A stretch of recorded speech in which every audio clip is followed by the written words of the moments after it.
Miércoles 6 de abril de 2022, soy Paloma Barreto y sean bienvenidos a una nueva jornada informativa de JN Noticias. Estos son nuestros principales titulares.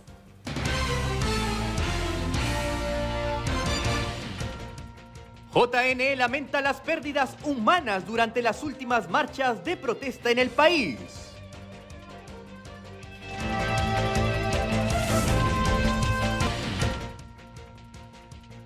...16 nuevos distritos elegirán por primera vez autoridades locales.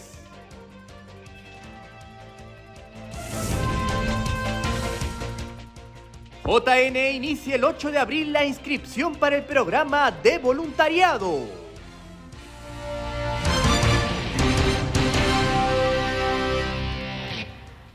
Rápidamente vamos con el desarrollo de nuestra información frente a las diversas protestas registradas en diversos puntos del país, así como nuestra capital. El JN lamenta las pérdidas humanas ocurridas durante las manifestaciones.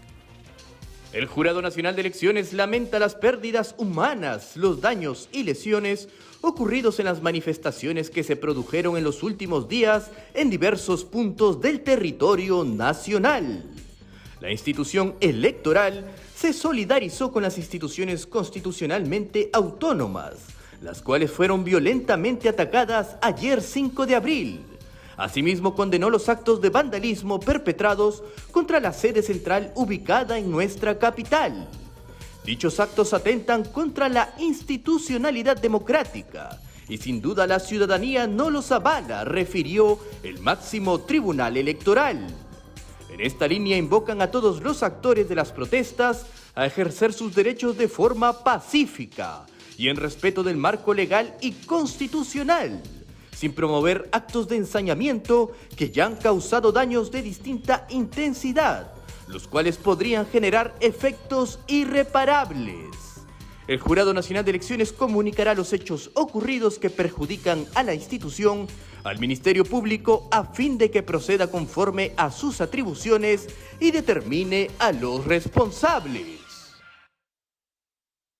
De manifestantes que participó anoche en las protestas contra el gobierno de Pedro Castillo intentó ingresar a la fuerza a la sede central del Jurado Nacional de Elecciones en la avenida Nicolás de Piérola en el Cercado de Lima. Los sujetos dañaron la puerta principal del edificio del organismo constitucional autónomo con palos que previamente retiraron de la berma central de dicha avenida. Al menos 3 hombres forzaron el portón del JNE, mientras otros 2 lanzaron piedras contra las ventanas de la sede. Sin embargo, no lograron su objetivo. Nuestro compañero Jairon Córdoba se encuentra en el frontis de la sede central del máximo ente electoral para darnos cuenta de los daños reportados. Jairon, ¿cómo estás? Buenos días. Adelante. Buenos días, Paloma. Efectivamente nos encontramos en la sede central del Jurado Nacional de Elecciones. El día de hoy vamos a ver algunas pintas que se han realizado en el marco de las marchas que se suscitaron el día de ayer. Como ustedes pueden observar, se han realizado pintas que atentan contra el bien público, ¿no? Contra la propiedad pública, ¿no? Ustedes pueden observar ahí, son algunas pintas en contra del actual gobierno. Han tirado piedras a la puerta de la sede central del Jurado Nacional de Elecciones. Los manifestantes han pedido pues la vacancia del presidente, ¿no? Como ustedes pueden observar, hay algunas otras pintas que expresan un poco el sentir de la ciudadanía, pero al mismo tiempo la ciudadanía ha salido a marchar de manera respetuosa, pero han habido algunos facinerosos que han atentado contra la propiedad privada y en este caso contra el bien público, ¿no? Lo han dañado. Hay que tener en consideración que las marchas son fundamentales para expresar el sentir de la ciudadanía, pero no hay que pasar a los actos delictivos. Como ustedes pueden observar, las ventanas del Jurado Nacional de Elecciones han sido impactadas, ¿no? Impactadas probablemente por alguna piedra o algún objeto contundente, lo cual ha dañado lo que es el metal. El metal de la ventana del Jurado Nacional de Elecciones ha sido tal el impacto que el metal, la lata que aparece ahí, se ha doblado. Como ustedes pueden observar también, ¿no? Algunos de estos daños ya han sido revisados por diferentes autoridades, pero yo quisiera que la cámara me acompañe porque también es importante señalarle a la ciudadanía que el Jurado Nacional de Elecciones lamenta profundamente las muertes ocurridas, ¿no?, en el marco de esta marcha suscitada el día de ayer, 5 de abril, lamenta profundamente las muertes que han ocurrido, ¿no? Pero al mismo tiempo el Jurado Nacional de Elecciones, no está de acuerdo con los daños, no solamente a la institución, al jurado, ¿no?, al órgano electoral, tampoco está de acuerdo con lo que ha ocurrido con respecto a las diferentes instituciones públicas. Como pueden también observar, hay algunas otras pintas que han realizado, ¿no?, en el marco pues de estas marchas. El Jurado Nacional de Elecciones ha señalado, ¿no?, que va a comunicar todo lo ocurrido al Ministerio Público para que tome cartas en el asunto, dentro del marco, por supuesto, de sus competencias y obviamente resguardando un poco la democracia, porque recordemos que estamos en un año electoral, estamos en el marco de las elecciones regionales y municipales y hay que resguardar, hay que cuidar la democracia, sobre todo en este año en donde el día de ayer se han dado estas manifestaciones que, como bien decimos, el pueblo puede salir a manifestarse, puede expresar obviamente su malestar, pero no podemos pasar a estos actos delictivos de dañar los bienes públicos y también la propiedad privada. Esta es la información que tenemos hasta el momento desde el exterior del Jurado Nacional de Elecciones. Volvemos a estudios. Contigo, Paloma. Listo, Jairo, muchísimas gracias por esta información. Y efectivamente, las autoridades correspondientes tendrán que realizar las investigaciones necesarias. Nosotros vamos a cambiar el ángulo de la información para comentarles que el Jurado Nacional de Elecciones reiteró al Consejo Regional de Madre de Dios que cumpla con remitir la documentación necesaria sobre el caso del gobernador de dicha región, Luis Hidalgo Okimura, quien actualmente se encuentra con prisión preventiva. El máximo organismo electoral solicita esta información para resolver conforme la situación lo amerite de acuerdo a sus atribuciones en el marco de la ley. Y de otro lado, les contamos que el último proceso de elecciones regionales y municipales del año 2018 registró el mayor número de incidencias de los últimos 12 años. Un total de 16.380 casos se registraron durante el referido proceso electoral. Veamos la nota. La información de anteriores procesos de sufragio permitirá al Jurado Nacional de Elecciones prever acciones en el marco del actual proceso democrático. En esta línea, la Central de Operaciones del Proceso Electoral viene trabajando de manera ardua para recopilar toda la data que ayude a los funcionarios y servidores a tomar mejores decisiones. La Central de Operaciones del Proceso Electoral ha elaborado en esta oportunidad un reporte en donde se realiza el análisis comparativo de las incidencias electorales desde las elecciones regionales y municipales del año 2010 y segunda elección regional del año 2010 hasta las elecciones regionales y municipales y segunda elección regional del 2018. De acuerdo al último informe brindado por la Central de Operaciones del Proceso Electoral, las votaciones subnacionales que registraron la mayor cantidad de incidencias de los últimos 12 años fueron las del 2018, alcanzando los 16.380 casos. El proceso anterior del 2014 registró 13.514 incidencias, mientras que el del 2010, 12.348. De otro lado, durante la segunda elección regional, las cuales se realizan posterior a las votaciones centrales, tienen un descenso en las incidencias desde el 2010, donde se alcanzó 811 casos, seguido por el proceso del 2014 con 774 y la del 2018 con 290 incidencias. Y observamos también que la mayor cantidad de incidencias registradas han sido en el procedimiento de propaganda electoral, como vemos aquí, ¿no? Y la mayoría en el año 2010. Aquí vemos las cantidades. Luego también están las incidencias sobre publicidad estatal, ¿no? Vemos que en el caso del año 2014 ha habido la mayor cantidad de incidencias en cuanto a este procedimiento. Y también en el caso de la declaración jurada de hoja de vida. Como vemos, el aumento ha sido abrupto, ¿no? Casi el doble, ¿no? Así es, pasando de 36 en el año 2010 a 4.274 en el año 2014 y finalmente a 8.466 en el año 2018. Cabe mencionar que el departamento de Lima es el que muestra la mayor cantidad de casos de incidencias electorales a nivel nacional, con un registro que alcanza los 10.570. Otros departamentos donde se han registrado cantidades significativas son Ancash, Arequipa, Cusco y Junín. El padrón electoral para las elecciones regionales y municipales 2022 establece que para el departamento de Moquegua, una población electoral de más de 150.000 ciudadanos habilitados para el sufragio. De ellos, 77.366 son hombres y 74.641 son mujeres.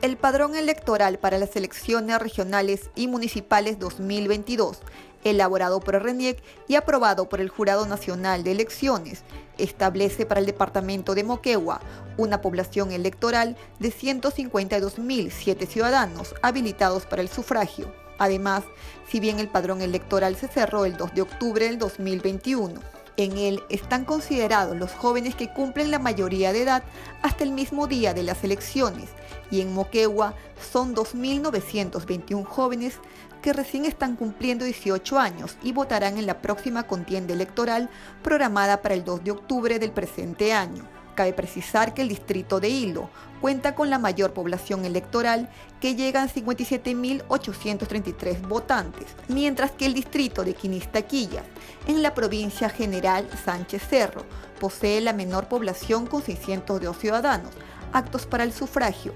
Según este padrón, Moquegua cuenta con una población mayor de 70 años ascendente a 12.722 ciudadanos que no están obligados a votar, siendo facultativa su participación en estas elecciones.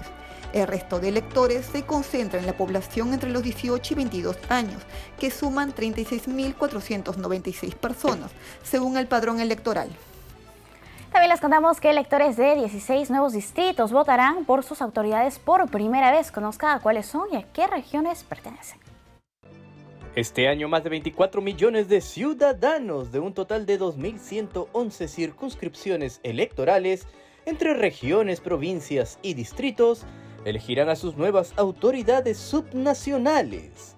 De este número, 16 distritos votarán por primera vez.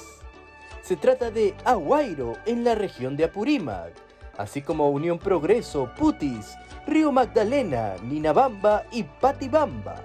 Estos 5 territorios pertenecen al departamento de Ayacucho. También participarán los ciudadanos cusqueños de los nuevos distritos de Cumpirachiato, Cielo Punco, Manitea y Unión Ashánica. Asimismo, Lambras y Cochabamba de la región Huancavelica, San Antonio y Moquegua, Santa Lucía en San Martín, y Huipoca y Boquerón en el departamento de Ucayali.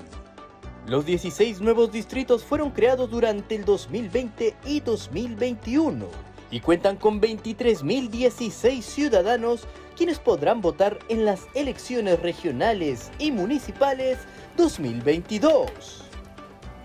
La UNPE resaltó en su última edición de su semanario electoral el sistema Declara Internas, la plataforma del Jurado Nacional de Elecciones para la inscripción de candidaturas a las elecciones internas de las organizaciones políticas.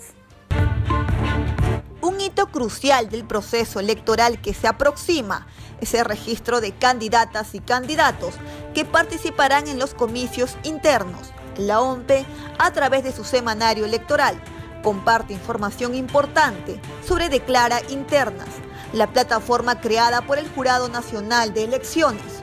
Declara Internas es una plataforma informática que detecta si se incumple con algunos de los requisitos obligatorios para conformar listas y fórmulas de candidaturas.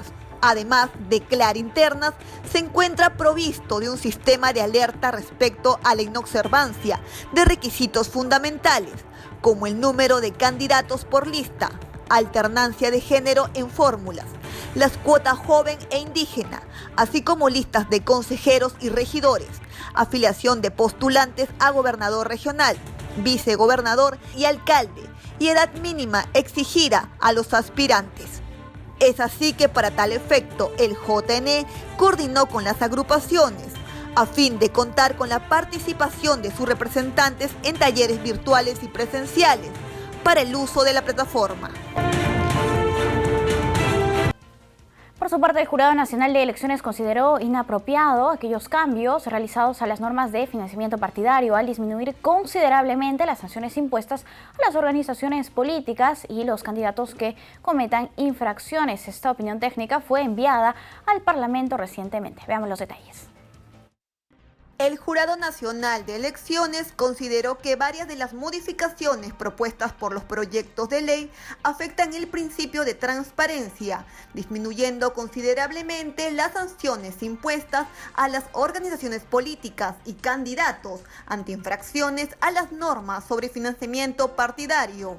Mediante opinión técnica remitida oportunamente al Congreso de la República, señaló que el proyecto de ley es inviable en cuanto propone reducir las multas a las organizaciones políticas ante transgresiones a la normativa, sin contarse con un debido sustento técnico, lo que podría incentivar la comisión de infracciones.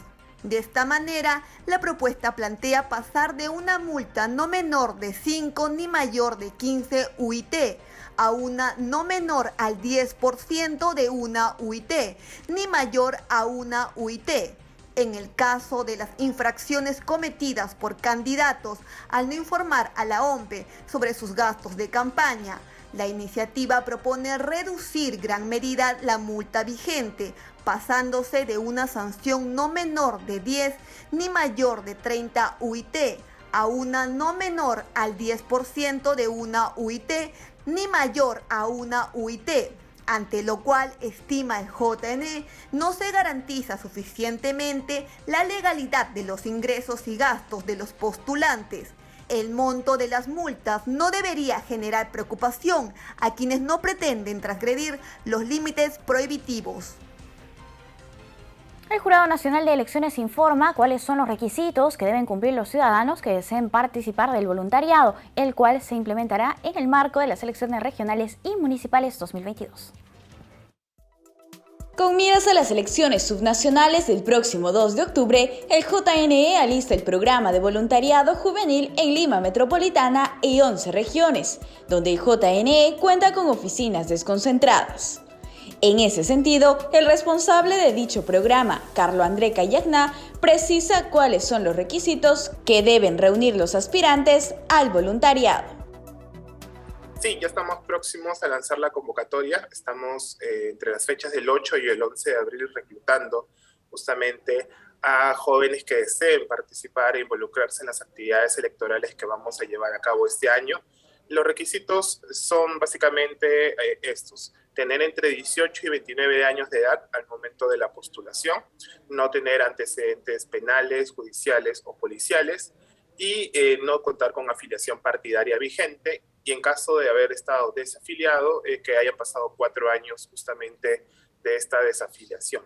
Y bueno, tener tiempo y interés en participar en actividades justamente educativas en el marco del proceso de las elecciones regionales y municipales 2022. Cayagná destacó la importancia de este espacio de formación ciudadana, promoción de valores y prácticas cívicas. Bueno, el voluntariado del Jurado Nacional de Elecciones es un espacio justamente de participación que la institución ha venido impulsando desde hace más de 10 años para que los jóvenes puedan involucrarse en el campo social y político del país y para que sean protagonistas justamente de la construcción de la ciudadanía y el fortalecimiento de nuestro sistema democrático. Se precisa que las actividades del voluntariado se desarrollarán entre los meses de mayo y diciembre de 2022.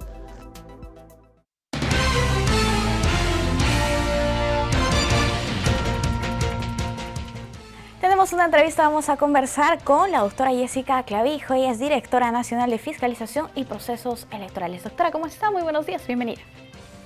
Muy buenos días, Paloma. Como siempre, un gusto poder acompañarlos en JNTV esta mañana. Gracias por acompañarnos, doctora. Hoy hablaremos sobre el reglamento de publicidad estatal, procedimientos de autorización, fiscalización y sanciones. Primero es importante definir qué es la publicidad estatal. Claro que sí, Paloma. Bueno, en este proceso electoral vamos a recordar las normas de publicidad estatal, porque no es una norma nueva. Ya desde finales de los 90, con la Ley Orgánica de Elecciones, se estableció esta prohibición a todas las entidades públicas de, a partir de la convocatoria de elecciones, que no se realice publicidad estatal, pero hay excepciones, como son la impostergable necesidad o utilidad pública. Esta publicidad estatal, que es información que brindan las entidades del Estado o las entidades públicas a todos los ciudadanos, tiene objetivos, ¿no? Por ejemplo, el difundir el inicio o la programación de actividades, de políticas públicas, de obras, evidentemente para posicionarlas frente a los ciudadanos. Esta publicidad estatal está enmarcada dentro de la resolución 922.2022 del Jurado Nacional de Elecciones, que establece parámetros para la propaganda, para la neutralidad, para el respeto del principio de neutralidad y también de la publicidad estatal. Listo, doctora. Ahora, ¿las apariciones en medios de comunicación o entrevistas son consideradas también como publicidad estatal? Hay algunas excepciones dentro de lo que es publicidad estatal. Por ejemplo, las notas de prensa no son publicidad estatal. Hay una diferencia muy importante que se debe dar porque el Jurado Nacional de Elecciones, los organismos del sistema electoral, velamos porque no haya inequidad, porque no haya desigualdad en el marco de un proceso electoral y que más aún con recursos públicos se favorezca alguna postulación o candidatura.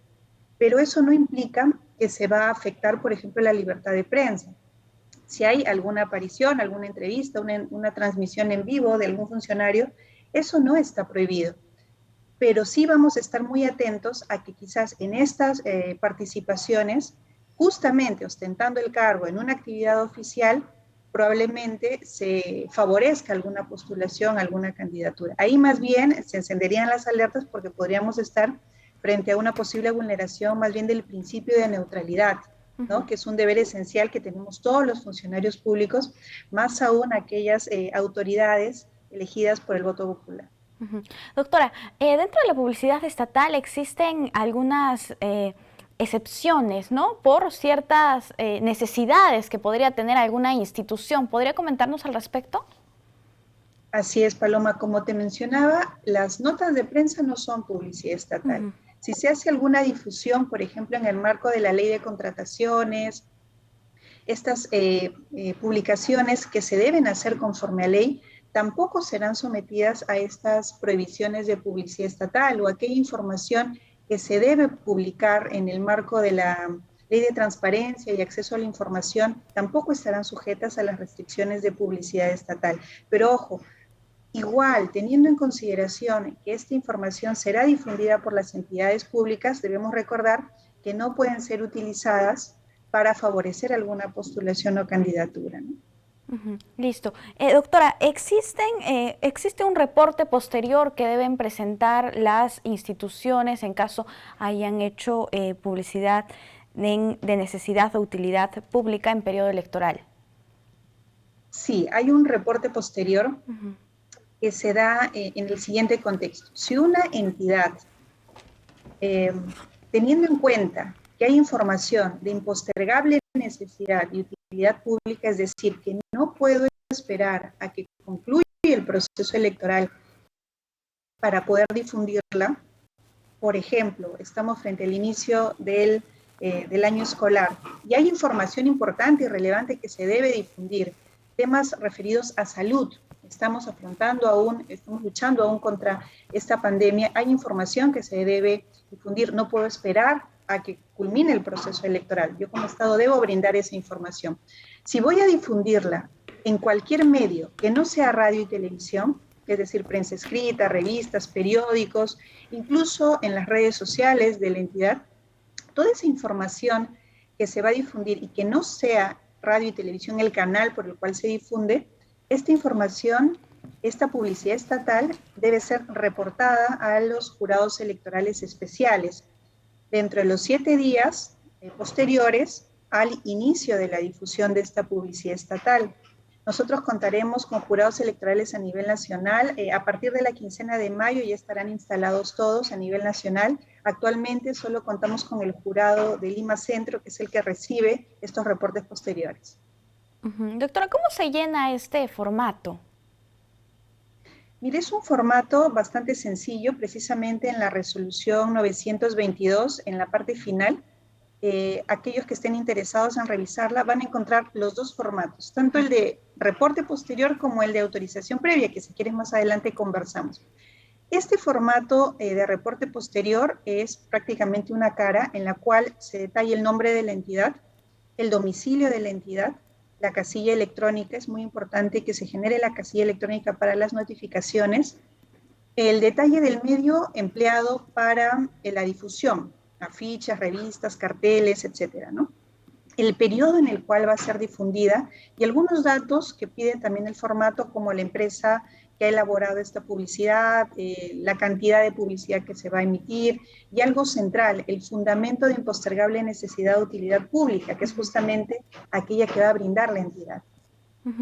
Doctora, respecto a esta solicitud de autorización previa, ¿cómo y cuándo se presenta? Ok, respecto a la autorización previa, estamos en un supuesto distinto. Ya no estamos hablando de publicidad estatal que se difunde en medios escritos u otros, sino hablamos de publicidad en radio y televisión.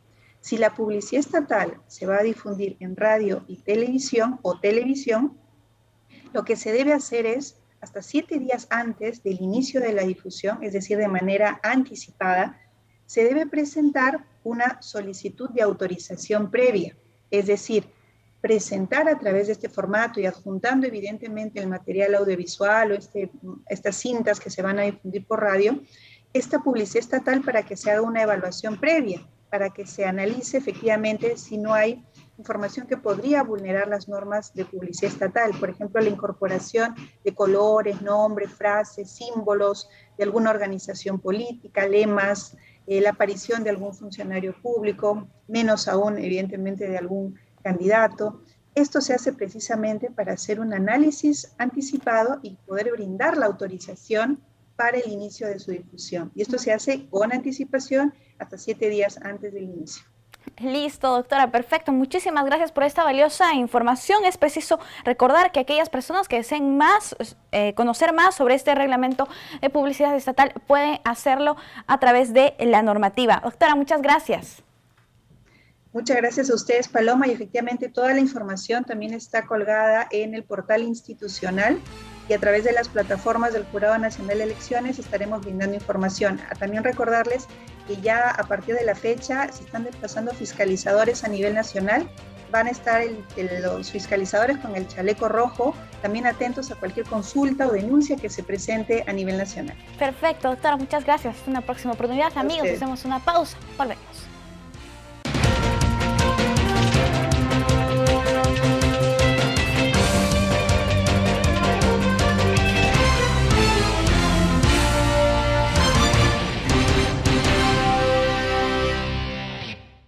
Amigos, tenemos información de último minuto. El Jurado Nacional de Elecciones acaba de emitir un comunicado, el que tenemos en pantalla, respecto a la publicación de la ley número 31437 sobre los padrones de afiliados. ¿Qué es lo que dice el Jurado Nacional de Elecciones en el contexto de las elecciones regionales y municipales 2022? Primero señala que la demora en la promulgación de dicha ley en esta etapa del proceso electoral en curso pone en riesgo el cumplimiento del cronograma electoral vigente. Punto 2. No obstante, el Jurado Nacional de Elecciones, como organismo constitucional autónomo integrante del sistema electoral, respeta el ejercicio funcional de los poderes del Estado peruano en el marco de nuestra Constitución política y del Estado constitucional y democrático de derecho en lo que es posible atender. 3. Conforme a lo dispuesto en la primera disposición complementaria final de la ley número 31437, el JNE, en uso de sus facultades constitucionales, emitió la resolución 388-12.022-JNE, que establece un plazo perentorio para la recepción de todos los padrones de afiliados devueltos por la Dirección Nacional del Registro de Organizaciones Políticas y que fueron presentados con anterioridad ante el JNE bajo cualquier modalidad permitida por ley hasta el 5 de enero del año 2022. La Dirección Nacional del Registro de Organizaciones Políticas en breve cursará comunicación a las organizaciones políticas comprendidas dentro de los alcances de la referida ley a fin que tomen conocimiento de las reglas y condiciones de la documentación que deben presentar a través de la mesa de partes del JNE en la sede ubicada en Girón, Pachacútec 900 Jesús María por cuestiones de aforo y en las oficinas desconcentradas de todo el país. Invocamos a dichas organizaciones políticas a participar de manera informada, activa, ordenada, oportuna y responsable en el cumplimiento de la primera disposición complementaria final de la ley número 31437. Así como las disposiciones emitidas por el JNE, considerando principalmente desde el día de hoy pueden presentar dicha documentación a partir de las 9 horas. El plazo culmina indefectiblemente el día de mañana, jueves 7 de abril de 2022 a las 18 horas perentoriamente, por lo que se exhorta a las referidas organizaciones políticas a cumplir el horario establecido. Las organizaciones políticas son responsables del contenido de sus respectivas solicitudes y fichas de afiliados. No habrá posibilidad de otorgar subsanaciones ni extensiones. C. De advertirse inconsistencias en dicha información, se comunicará a las entidades que corresponda realizar investigaciones pertinentes. D. La nueva fecha límite para la presentación de listas de candidatos a través del sistema informático de Clara Internas del JNE será el 11 de abril de 2022 para todas las organizaciones políticas. En consecuencia, el 12 de abril de 2022 será la nueva fecha máxima para que el JNE entregue a la Oficina Nacional de Procesos Electorales las listas de candidatos presentadas por las organizaciones políticas hasta el plazo indicado en el acápite anterior. F. Muy importante tener en cuenta que los registrados en estos padrones de afiliados ya no irán al padrón de electores afiliados, es decir, la Dirección Nacional del Registro de Organizaciones Políticas incorporará directamente dichas solicitudes a los respectivos padrones de afiliados, por lo cual podrán participar en las internas como candidatos, pero no como electores. Importante información. En el punto 6, el Jurado Nacional de Elecciones señala que respecto a los otros extremos regulados en la mencionada ley y referidos a otros aspectos, el Pleno del JNE emitirá pronunciamiento en la etapa que corresponda, en aplicación de la norma constitucional y electoral específica. Y finalmente, el punto 7, el JNE reafirma el cabal compromiso de desempeñar sus funciones de manera efectiva, eficiente, oportuna y transparente, con el objetivo de cumplir rigurosamente con la función constitucional de asegurar que los resultados de las elecciones traduzcan fielmente la expresión auténtica, libre y espontánea de los ciudadanos y de cautelar que los escrutinios sean reflejo exacto y oportuno de la voluntad del elector expresada en las urnas por votación directa. Lima, abril de 2022. Este es el comunicado que acaba de emitir el máximo ente electoral en relación a la publicación de la ley número 31437 sobre el padrón de afiliados. Señala indicaciones específicas sobre la presentación de estos padrones de afiliados, así que es importante que las organizaciones cumplan con dicho reglamento que emite el Jurado Nacional de Elecciones. Más detalles podrán encontrarlos también a través de las redes sociales del Jurado Nacional de Elecciones y por supuesto en su página web. Nosotros vamos a cambiar rotundamente el ángulo de la información porque nuestros colegas del RENIEC nos comparten un video donde explican a la ciudadanía la forma correcta de tomarse una foto, validar su identidad y actualizar la imagen de su DNI con el aplicativo biofacial. Preste mucha atención porque esta es una información que usted necesita saber. Hola Gaby, ¿cómo estás? Hola Vanessa, ¿qué tal? Aquí. ¿Qué haciendo? Aquí Vanessa, queriéndome tomar la foto para renovar el DNI. No te preocupes, yo te voy a enseñar cómo renovar tu DNI a través del aplicativo DNI Biofacial. Primero debes descargar el aplicativo DNI Biofacial desde tu smartphone de gama media o alta. Una vez que abras el aplicativo, debes ingresar tu número de DNI y seleccionar la opción Renovar por caducidad de DNI. Ahora corresponde realizar el reconocimiento biofacial, como si te tomaras una foto. Con esto validaremos tu identidad. Gracias, Vane. Pero Gaby, para que sea exitoso el proceso de validación, evita que elementos tapen tu rostro. Debe verse similar a la foto que tenías en tu DNI. Evita sombreros. Evita lentes. Evita joyas. Evita pañuelos. Evita prendas blancas. Y evita sonreír. Recuerda vestir prendas oscuras. Además, debes contar con un fondo blanco y con buena iluminación. Además, recuerda que la fotografía no puede ser tomada tipo selfie. Deberás contar con una tercera persona que te ayude a tomarte la foto a 1 metro o 1,5 metros de distancia. Además, deberás utilizar la cámara trasera de tu celular y activar el flash. Para realizar una captura correcta en el aplicativo DNI Biofacial, sigue estas recomendaciones. Mira al frente para activar los círculos azules sobre los ojos. Realiza un pestañeo. Los círculos azules cambiarán a verde. Verifica que se active el contador 3, 2, 1. Mantén los ojos bien abiertos sin realizar ningún movimiento hasta que se lance el flash. Una vez terminada la verificación de tu identidad en el aplicativo, deberás registrar una nueva foto para tu DNI azul o electrónico. Sigue los mismos pasos realizados anteriormente para la verificación de tu identidad, ahora para la nueva foto de tu DNI. ¡Listo! Y recuerda terminar el proceso del trámite en la página web del RENIEC.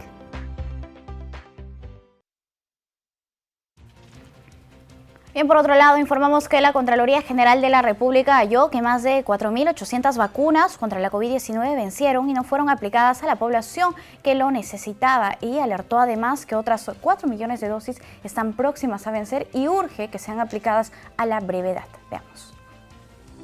La subgerenta de control del sector salud de la Contraloría señaló que más de 8.500 vacunas han vencido sin ser administradas a la población del país y otras 4 millones están por caducar en los próximos días. He encontrado 8.500 vacunas ya vencidas al 28 de febrero del presente año. Nosotros hicimos la alerta correspondiente hacia el 17 de diciembre respecto de 1.366.000 dosis que podrían vencer en esa fecha. Lamentablemente se han llegado a vencer este número de vacunas justamente en las regiones donde la cobertura no llega ni al 50% en lo que corresponde a segunda dosis y entre el 10 y el 20% de tercera dosis. Estamos hablando de la región de San Martín con 6.630 dosis, la región de Madre de Dios y la región de Tacna, básicamente, ¿no? Entonces, creo que es importante señalar que debemos de reforzar todo lo que es la vacunación para un proceso seguro para toda la población. Asimismo, añadió que las últimas vacunas del laboratorio Sinopharm, adquiridas en septiembre del 2021, durante la gestión del exministro de Salud Hernando Ceballos, también están próximas a vencer. Por ello, las autoridades deben analizar todas las estrategias para que se utilicen las vacunas a tiempo. Bueno, las vacunas llegan al Centro Nacional de Recursos Estratégicos y de allí son distribuidas a nivel nacional a las direzas, jerezas correspondientes. Es allí donde se tiene que producir todo el proceso activo de la vacunación a la población. Ellos aducen diferentes causas, ¿no? Aducen una resistencia, una falta de adherencia de la población, aducen también la falta de brigadas, ¿no? Y entre otras causas variables que puedan existir. Sin embargo, lo cierto es que las vacunas tienen esa fecha de vencimiento y se deben gestionar todas las estrategias que sean necesarias para que este producto biológico que es escaso y tan necesario no se venza. Y en ese sentido nosotros consideramos que la Contraloría, en su papel de estar acompañando a través de este mecanismo tan importante de control concurrente, está haciendo las alertas oportunamente. De manera que las autoridades son las que deben tomar las decisiones a efectos de que esto no se produzca. Finalmente, exhortó a las autoridades que las vacunas que se están próximas a vencer el 30 de abril no se venzan, que se generen todas las estrategias que sean necesarias para una mejor cobertura de la población. El Poder Judicial nos comparte un informe sobre la importancia del derecho a un nombre y todos los alcances legales de contar con una identidad.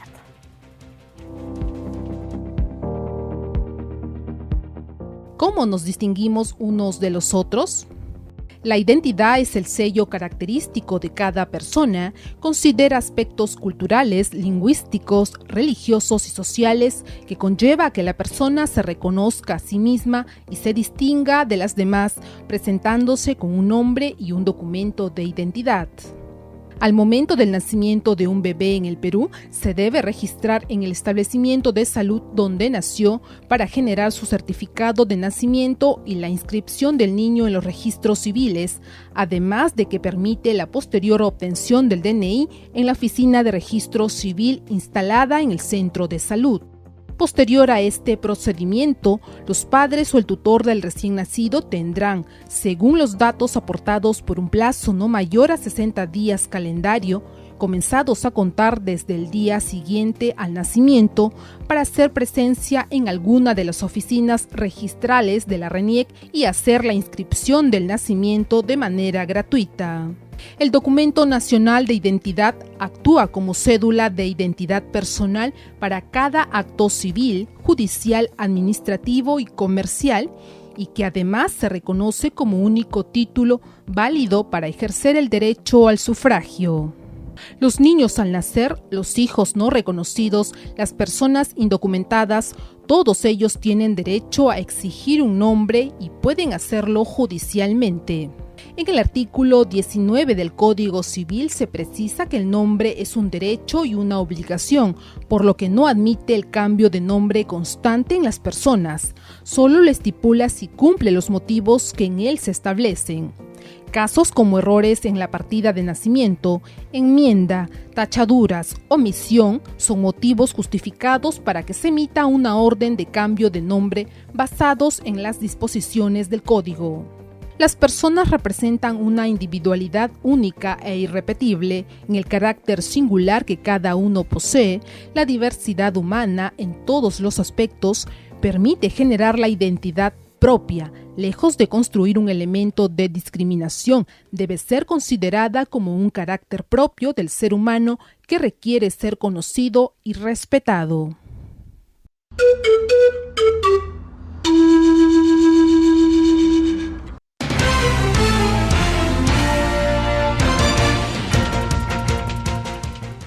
Es momento de una entrevista. Hoy vamos a conversar con el doctor Edwin Béjar Rojas. Él es juez titular de la Corte Superior de Justicia del Cusco. Doctor, ¿cómo está? Muy buenos días, bienvenido.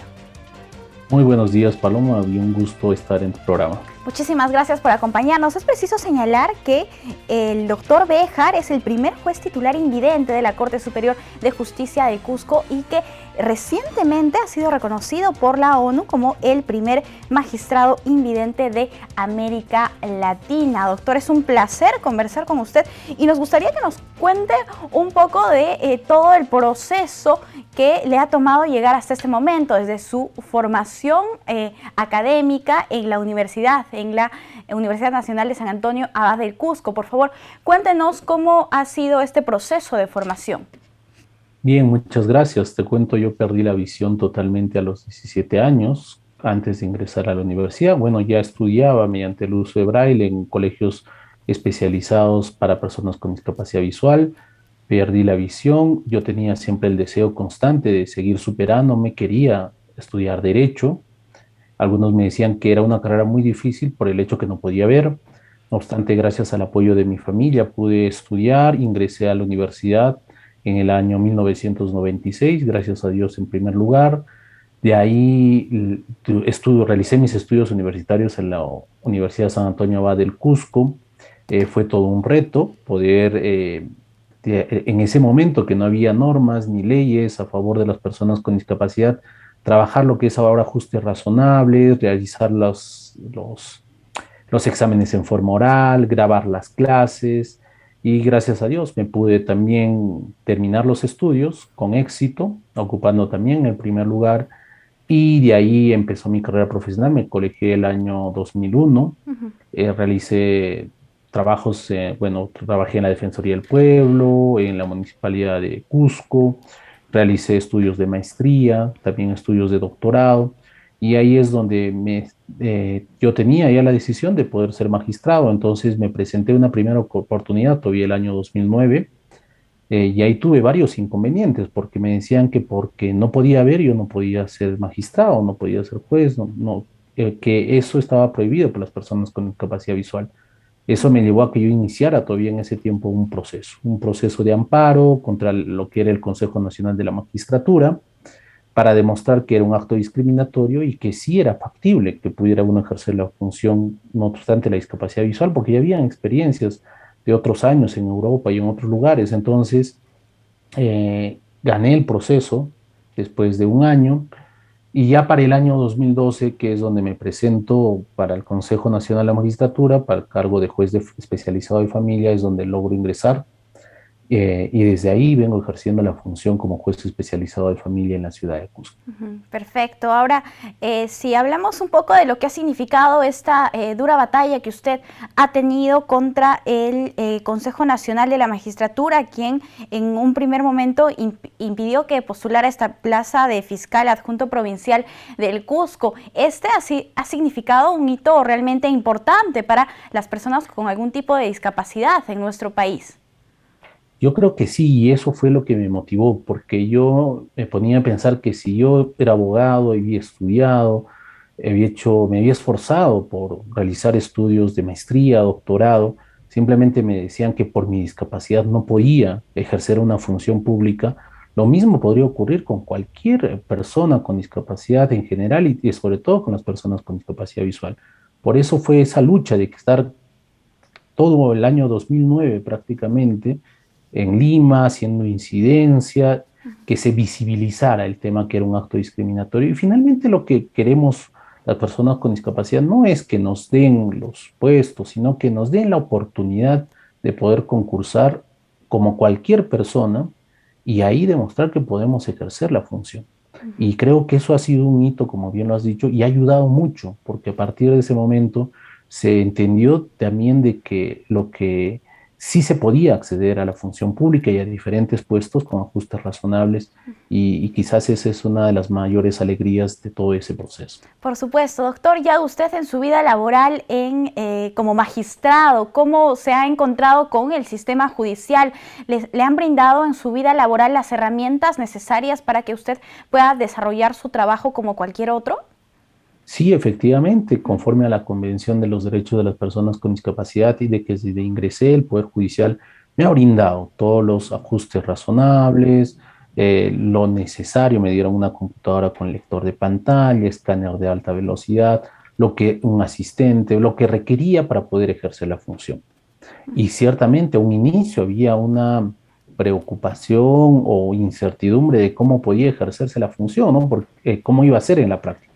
Gracias a Dios, creo con el esfuerzo realizado, con el trabajo de todo el juzgado, se ha demostrado que sí se podía ejercer la función y felizmente durante todo este tiempo creo que se ha llevado de la mejor manera posible la administración de justicia buscando siempre lo que es trabajar buscando con probidad, con celeridad, buscando siempre la justicia para las personas que lo necesitan y más aún en el tema de familia donde hay tantos grupos vulnerables. Así es, y precisamente vamos a hablar sobre una de las sentencias que usted ha dictado, esta primera sentencia de bullying en el Perú. ¿En qué escenario se produjo este fallo, doctor?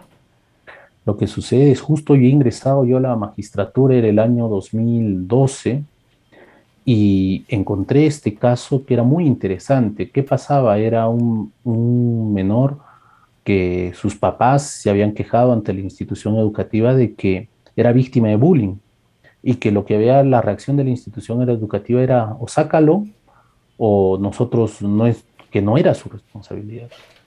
Y conforme a tratados internacionales, conforme a la legislación vigente, la institución educativa tiene una responsabilidad no porque haya cometido el acoso, sino porque tiene la obligación de frenar ese acoso, de poner las medidas correctivas que se tengan que realizar por el acoso escolar. Es esa responsabilidad que tienen ante los niños que están estudiando ahí en esa institución y al cual los padres confían a la institución educativa. Entonces es por eso que se sanciona a los profesores y a la institución educativa por una omisión en el ejercicio de sus funciones y la omisión de haber adoptado las medidas pertinentes ante los casos de acoso escolar que claramente se habían evidenciado. Este fallo también marcó un precedente en nuestro país. Doctor, actualmente usted es el primer juez titular invidente de la Corte Superior de Justicia del Cusco. ¿Cómo desarrolla esa labor? ¿Cuáles son los retos profesionales que tiene para el futuro? Bien, mira, ha sido toda una experiencia muy interesante, como digo, de pasar de la incertidumbre o la preocupación, digamos, inicial de los primeros años, ahora Creo que a una magistratura ya confirmada, donde los litigantes no han tenido mayor inconveniente por el tema de la discapacidad, siempre usando los ajustes razonables. La tecnología ha sido un apoyo de mucha importancia para mí, porque también me ha ayudado ya el tema de los expedientes digitalizados, el uso de las mesas de partes virtual y otras herramientas que me ayudan a poder realizar de mejor manera la función. Y los retos creo que son cada vez más. Pienso seguir escalando en la carrera judicial. Soy juez especializado, quisiera ser juez superior, más adelante también, ¿por qué no ser juez supremo, si Dios lo permite? Y ¿por qué no también tratar de llegar a instancias, a cortes internacionales, ¿no? Con la Comisión de los Derechos del Niño, la propia Comisión de los Derechos de las Personas con Discapacidad, que tienen comisiones que ven y resuelven internacionalmente este tipo de casos. Doctor, Entonces, así es, doctor, qué importante y qué inspiradora es su historia. En ese sentido, ¿usted podría brindar un mensaje a aquellos jóvenes de repente que están iniciando su vida académica o su vida laboral y que tienen algún tipo de discapacidad para que luchen por sus sueños y que finalmente consigan sus objetivos? Sí, yo lo que les digo es de que en la vida siempre hay dificultades, grandes o pequeñas. Lo importante es que aprendamos a superarlas. Y yo siempre les pido a las personas con discapacidad, que no cualquiera fuera su discapacidad, a no desmayar, a esforzarse. A veces tenemos que esforzarnos 2 o 3 veces más, pero con esfuerzo, dedicación, esmero, uno puede conseguir sus objetivos y puede conseguir sus sueños. Así es, perfecto. Doctor, muchísimas gracias por acompañarnos. Ha sido un gusto conversar con usted. Gracias a ti. Hasta una próxima oportunidad. Nosotros tenemos que hacer una pausa. Volvemos.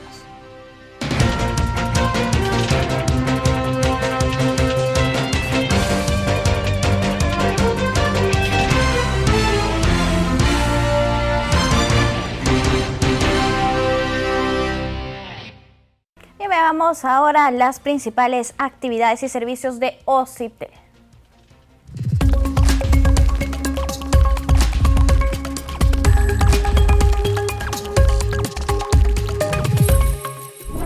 Bienvenidos a otra emisión de Más Conectados con OCIPTEL, el micronoticiero del ente regulador. Y buenas noticias para el sector telecomunicaciones, porque el OCIPTEL ha proyectado que para este y el próximo año los ingresos en el sector serán mayores a 20.000 millones de soles. Y entre los motivos de este dinamismo serían los próximos avances previstos para el mercado móvil, la venta de equipos y el crecimiento de las conexiones a Internet fijo, tanto en el corto como en el largo plazo. El regulador prevé además que al término del 2022 existan 43.9 millones de líneas móviles activas y que esta suma se eleve, escúchelo bien, hasta los 44.9 millones para el 2023. Y atención, usuarios de Puno, ¿quieren saber qué empresa operadora lidera el ranking de desempeño en el servicio de Internet móvil durante el mes de febrero en la región?